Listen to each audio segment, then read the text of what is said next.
अगर आपके पास ज़्यादा टाइम नहीं है खाना बनाने के लिए और आप कम से कम टाइम में कुछ अच्छा बनाना चाहते हो, तो वैसे तो आपके पास बहुत सारे रेसिपीज़ होंगे, पर इनमें से एक बेहतरीन रेसिपी है लेमन राइस।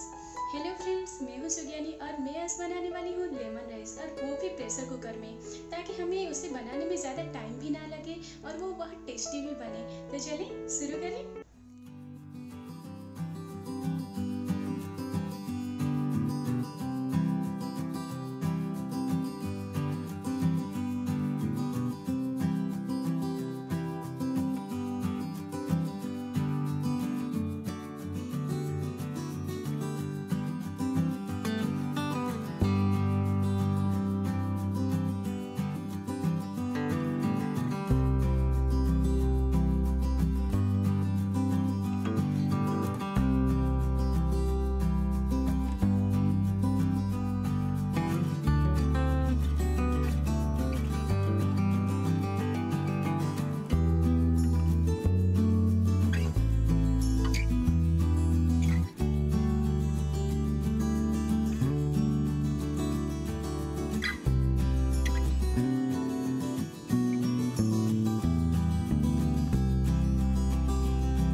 अच्छा लगा अपने घर पे ज़रूर ट्राई करना और अपना एक्सपीरियंस कमेंट बॉक्स में मेरे साथ ज़रूर शेयर करना। तो मिलते हैं अगले वीडियो में।